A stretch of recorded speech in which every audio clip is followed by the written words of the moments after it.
100% fee రాయితీతో AI నేర్చుకోవాలనుకుంటున్నారా? Attend quality third gen AI test 2025 అనేది ఎక్కడ మొదలైంది, ఏ సినిమాతో మొదలైంది అనుకోవచ్చు? 2007 సత్యనారాయణ స్వామి మహత్యం సినిమాతో మొదలైంది సార్ నాది. తర్వాత గంధర్ నాగరాజు గారు అని రైటర్ ఉండేవాళ్ళు. ఆయన అంటే మొదటి సినిమా రచయిత డాక్టర్ సాయిమాధవ్ బుర్రా గారు. వారు మేము తెనాలి కావటం, సోదరుడుగా నాతో బాగా ఇదిగా ఉంటారు ఆయన. ఆయనతో స్టార్ట్ అయ్యాను నేను. వాస్తవానికి ఆయన ఇచ్చిన అవకాశంతో మొదలయ్యాను. తర్వాత బాణం, అలాగే మళ్ళీ రాజేంద్ర ప్రసాద్ గారితో చేశాను సినిమా ఓనమాలు చేశాను.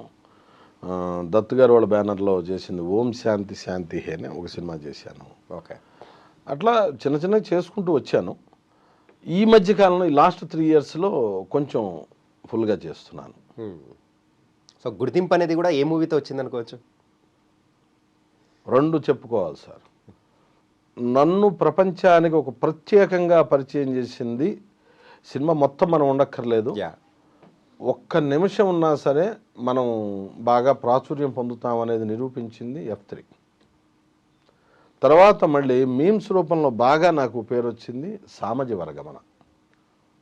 నరేష్ గారు నాది కాంబినేషన్లో ఉంటుంది. అది ఆ దర్శకుడు అబ్బరాజు గారు, రామ్ అబ్బరాజు గారు. ఆయన కూడా చాలా ఎక్సలెంట్. అంటే గమ్మత్తు ఏంటంటే వీళ్ళు ఎవరి ఆఫీసులకు నేను వెళ్ళా, అవి చేశానంటే వాళ్ళ పుణ్యమే, నాదేం లేదు. వాళ్ళే పిలిచారు, వాళ్ళే చేయించారు.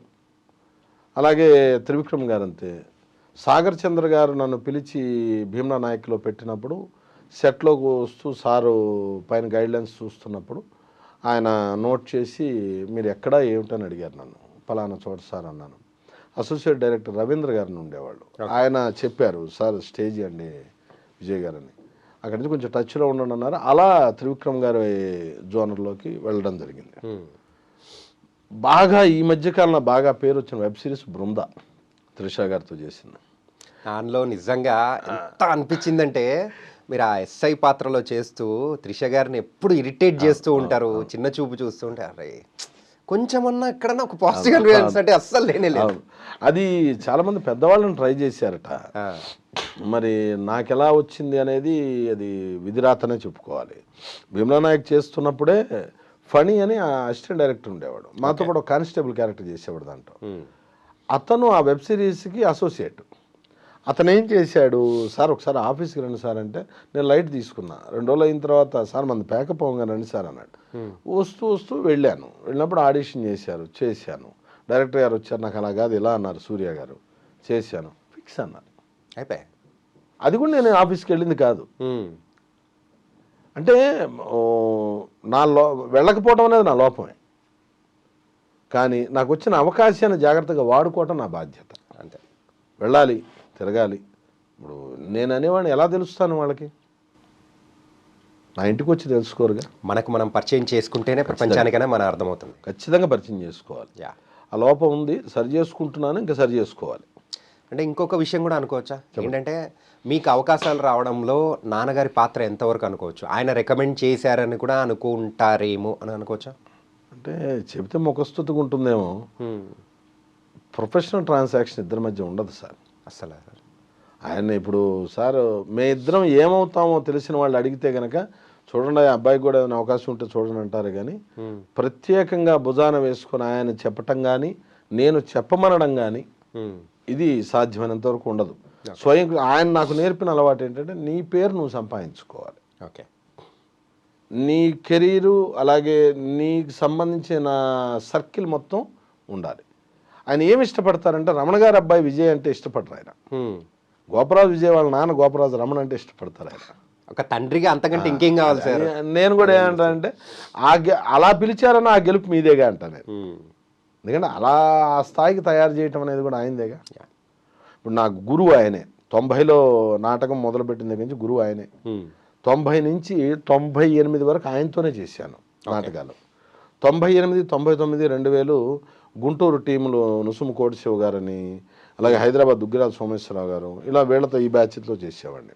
తర్వాత కరణం సురేష్ అన్నయ్య అని చెప్పి చనిపోయారు అన్నయ్య, ఆయనతో చేసేవాడిని.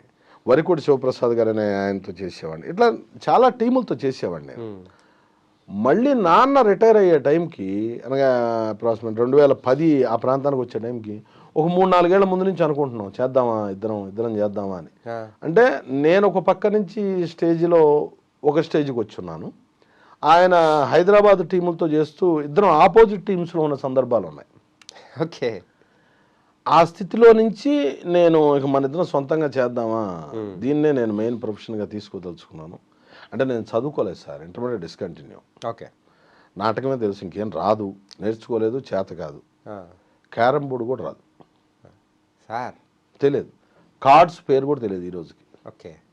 ఎందుకంటే ఎప్పుడూ ఇల్లు లేదా నాన్నతో పాటు నాటకం, ఆ 2 వ్యాపకాలు తప్ప వేరేదంటూ ఏమీ లేదు. తెలియదు. వా, తెలియదు. Super sir. అది ఆ వాతావరణం ఎలా పెరిగారంటే స్నేహితులతో తిరగటం, సినిమాలకు వెళ్ళటం ఇవి కూడా లేవు. టీవీ చూస్తాను, ఎప్పుడు న్యూస్ చూస్తాను అంతే, సీరియల్స్ చూడటం ఏం లేవు. సార్, ఇట్లా నాటకాలు అనేది కూడా ఇప్పటి వరకు కొన్ని వేలల్లో ప్రదర్శనలు అనేది కూడా ఇచ్చే ఉంటారు. సో ఇన్ని ప్రదర్శనల్లో సో మీరు డైరెక్షన్ చేయడము ఇట్లాంటి ఏమైనా జరిగాయా? 2004 నుంచి ఇప్పటి వరకు స్టిల్ దర్శకుడుగా నటుడుగా కొనసాగుతున్నాను. సో 2 పాత్రలు చేస్తూ మీరు ముందుకెళ్తారు. అసలు ఎవ్వడికి లేని అదృష్టం, ఈ రంగస్థలం నుంచి సినిమా వరకు ఎవరికి లేని అదృష్టం ఉభయ తెలుగు రాష్ట్రాల్లో నా ఒక్కడికే ఉంది సార్. ఏంటి సార్ అదే, చెప్పండి సార్. నాన్నే గురువు, కొన్ని నాటకాలకి నాన్నకే నేను గురువు. అలాగే తండ్రి కొడుకులుగా కథలో ఉన్న పాత్రలను చేస్తూ, కథలో తర్వాత ఏ పాత్రలుంటే ఆ పాత్రలోకి ఇద్దరం ఇమిడిపోతూ, వీళ్ళిద్దరూ ఒకటిగానే ఉన్నారే, బాడీ లాంగ్వేజ్ ఒకటిగా ఉందే అనే మార్క్ లేకుండా ఏ పాత్రలో ఉంటే ఆ పాత్రలు పోషిస్తూ, నేను రచయితగా ఉండి నేను రాసిన డైలాగులు ఆయన చెప్పిన సందర్భాలు ఉన్నాయి. అక్కడి నుంచి టీవీకి వచ్చిన తర్వాత నాకు ఇబ్బంది అయితే నాకు ఆయన డబ్బింగ్ చెప్పిన రోజులు ఉన్నాయి, ఆయనకి నేను డబ్బింగ్ చెప్పిన రోజులు ఉన్నాయి. స్టిల్ 24లో నాన్నగారికి బైపాస్ సర్జరీ జరిగితే ఒక నియర్లీ 4 to 5 మూవీస్ నేనే డబ్బింగ్ చెప్పాను సార్. అస్సలు మాకు డౌట్ కూడా రాలేదు సార్. ఈ అదృష్టం కూడా ఆయన ఇచ్చిందే. ఓకే. ఎందుకంటే స్వాగ్ మూవీ మొత్తం నేనే చెప్పాను. ఓకే. కమిటీ కుర్రాళ్ళు మొత్తం నేనే చెప్పాను. అంటే నాకు ఆ రోజున అనిపించింది ఏంటంటే, ఈయన హాస్పిటలైజ్డ్ అయ్యారు, కోలుకోవడానికి 2 నెలలు పడుతుంది. ఈ ప్రొడక్షన్స్ అన్ని ఎలా పోస్ట్ ప్రొడక్షన్ వర్క్ చేసుకుంటూ ఉంటారు, వీళ్ళు డబ్బింగ్కి మన పేమెంట్ మనకి ఇచ్చేసారు. ఇచ్చేసిన తర్వాత ఇది బాధ్యత రాహిత్యంగా వదిలేయకూడదు, దీన్ని మనం ఏదైనా చేయాల్సింది అని వెంటనే మా నాన్నగారు మేనేజర్ల గారి ద్వారా నేను ఆ ప్రొడక్షన్ వాళ్ళతో అప్రోచ్ అయ్యి వాళ్ళతో మాట్లాడి, నేను వస్తా, చెప్తాను, టెస్ట్ చేసుకోండి, ఓకే అనుకుంటే త్రూ అవుదాం, ఓన్లీ కన్వేయన్స్ అమౌంట్ తీసుకొని చెప్పాను నేను. ఓకే. నేను వచ్చి డబ్బింగ్ చెప్పడానికి వచ్చేళ్ళే కన్వేయన్స్, నాన్నకి ఇచ్చేసారు పేమెంట్ ఆల్రెడీ, మళ్ళీ దాన్ని సపరేట్ ఛార్జ్ చేయటం అనేది మాకు నేర్పల ఆ సంస్కృతి. అలా అంటే తండ్రితోనే జీవిత ప్రయాణం, అదే తండ్రికి మళ్ళీ డబ్బింగ్ చెప్పే ఇది ఎవరికి దొరకదు, అదృష్టం ఒకడికే దొరికింది. సార్, నాన్నగారు యాక్ట్ చేసిన మూవీస్లలో మీకు బాగా అనిపించిన మూవీ ఏంటి?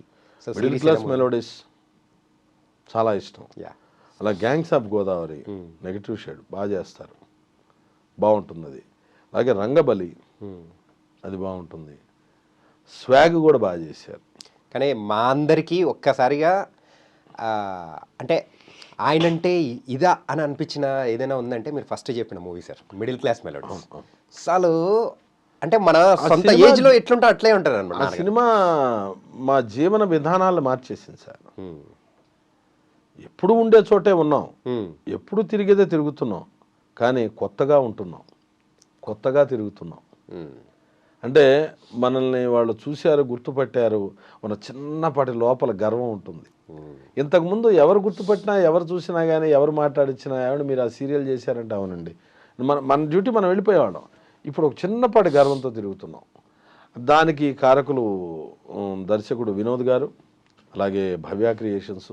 ఇది చెప్పేప్పుడు కంపల్సరీగా ఒక మాట చెప్పాలి, ఆ సినిమా మా ఊర్లో షూటింగ్ చేయటానికి స్థితి దాకా ఆ స్థాయికి రావడానికి కారణం ప్రభావతి గారు, సురభి ప్రభావతి.